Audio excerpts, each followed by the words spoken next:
Game 6 of the Knicks Pistons series is tonight in Detroit, and Jaylen Brunson and co are facing a Pistons team that is confident and ready to push this thing to 7 games. New York Post sports reporter Jared Schwartz is in Detroit and has covered every moment of this series. Let's bring him in now to discuss just how the Knicks can attempt to close it out tonight. Jared, thanks so much for jumping on. I know it's a very busy day, and we've been talking all season about how the Knicks starters, they play heavy minutes. But when their depth pieces do play, they haven't really been that effective in this series. Do you think some different lineup combinations could help? How can they get this stagnant offense going? Yeah, that was a talking point all season. Obviously, when you trade for Karl-Anthony Towns, you trade for Mikal Bridges, you bring back OG Anunoby on a franchise record contract. There's not a lot of room and money left for depth pieces and bench pieces, and we knew the bench was going to be thin and their depth was going to be thin. But in the regular season, they were able to rely on Miles McBride as a key, sixth man sort of, a key man off the bench. And that just hasn't been the case in this series. He's really struggled with his shot, especially his three-point shooting, and he's made really little impact. Cam Payne, who we saw had a huge game one and was critical in that fourth quarter comeback, has done almost nothing since then. Landry Shamet has hardly been noticeable the entire series. The one thing is, if there's a silver lining from their Game 5 loss on Tuesday, was that Mitchell Robinson had by far his best game of the series and probably his best game since coming back, at the end of the regular season from his injury.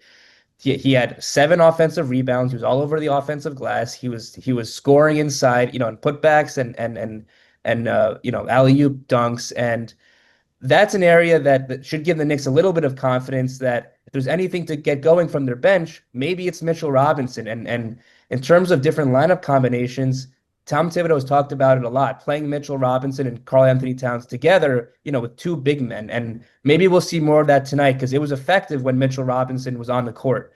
The one downside is Mitchell Robinson's foul shooting. At times, we've seen the Pistons foul him on purpose to get him to the line. He's a poor foul shooter. We've seen that this series, so there is a give and take there. Look, tonight, Isaiah Stewart might be back for the Pistons. They're tough. They're physical center. He was on the court at shoot-around this morning. It was the first time he's been on the court at a shoot-around since game one. He hasn't played since game one with a knee injury, and he's a physical presence. He's a big body. He's an antagonist. Mitchell Robinson could be key to combating that if Stewart suits up and taking advantage of that. Another concern for New York has been the trend of some really rough third quarters. So what are players saying about this, and how will they try and turn things around tonight? Yeah, the third quarters are startling. Every single game, it's almost the same script. They go into halftime with a lead. They enter the fourth quarter down, and it requires these late game heroics, these fourth quarter comebacks. They've been outscored by 33 points in the third quarters, between the 5 games. And Karl-Anthony Towns said it after game 5. It's nice to have all these comebacks. It's nice to have all these great fourth quarters, but there's only so many times you can do that and then and have it not cost you. And before, it bites you, but it comes back to bite you. And look, those fourth quarters are great. The fourth quarters comebacks are great. We know Jaylen Brunson is the clutch player of the year. He's been great in fourth quarters, but you can rely on that every single game, and particularly in the playoffs when you're going against good competition. And as we saw in game 5, if Jaylen Brunson gets hurt, which is a real possibility because he's left at some point in every single game with his ankle, all of a sudden that plan goes haywire. They're leaving themselves with no margin for error, no room for mistake. And quite frankly, they've basically relied on huge fourth quarters to have the series lead. If it wasn't for some of their experience down the stretch in games and some of the Pistons' inexperience down the stretch, the Knicks could easily have found themselves down in this series. These third quarters have become a big problem. Mikal Bridges joked that maybe they should come out of halftime and do layup lines like they do in high school, and maybe it's not such a bad suggestion because something has to change. And if it doesn't, it will keep coming back to bite the Knicks. Yeah, absolutely. I mean, it's maybe fun as a fan to see those fourth quarter comebacks, but they need to kind of secure a little bit more of a lead going into it. Otherwise, yeah, like you said, who knows how long that will last. So you talked to some of the Pistons at shoot-around today, including Malik Beasley. What's their mindset heading into Game 6, and where's their confidence level at? Yeah, I wanted to ask Malik Beasley because he's been kind of a troll to the Knicks this entire series. We saw before games 3 and 4, he kind of suggested that Little Caesars Arena was going to be more lit, as he said, than Madison Square Garden. The Pistons official Twitter account posted a picture of him holding a sign that said just that. And then after Game 5, he responded to a fan that said, Mikal Bridges is going to have 44 on you, meaning points. And Beasley kind of joked that, 44 minutes, with a laughing emoji. So he hasn't shied away from the war of words and kind of being that troll. So I asked him about that. He said no comment about his troll to Mikal Bridges, but then I asked him about, the mental battle. Do they think they're getting under the Knicks' skin? Do they think they're bothering the Knicks? And he said, yeah, they're a team that prides themselves on being mentally tough. That's who they've been all year, and they do believe they are the more mentally tough team. And that's important because coming into this series, a lot of people talked about the Pistons' toughness, their grit, sort of that bad boys, reputation.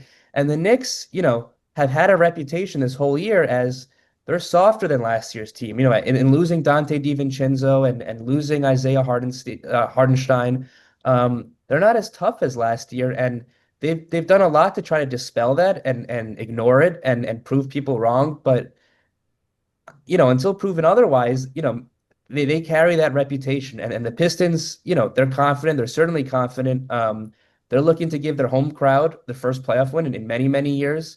And they believe that they can get under the Knicks' skin. And that'll be even more important if Isaiah Stewart does, in fact, play tonight. He's someone that does not shy away from fights, does not shy away from contact, does not shy away from, that rabble-rousing antagonist, kind of guy. And they'll with their season on the line, they'll be doing anything to get under the Knicks' skin. So the Knicks have to, rise above that and almost exceed that level of vitriol. Yeah, absolutely. It'll be interesting to see how it all shakes out. So, Jared, you've been covering this series, both teams, you've seen everything. What do you think will be the biggest X factor for the Knicks in this one? There's a lot of things. The rebounding has played a big part. Certainly, three-point shooting has played a big part. But at the end of the day, I think it's really just health. We've seen every single game this series, Jaylen Brunson has left the court at some point with his ankle injury. He obviously missed a lot of time at the regular season with his ankle injury, and it's clear that it's not right. It's not 100%. Every single game, like I said, he's left the court to get it treated. And, in each game they can joke, Tom Thibodeau said he's going to go get his cape, he's going to go change his shoes. But, we realize that ankle's not right. And we saw the ramifications of that in Game 5. He had to come out in crunch time late in the fourth quarter.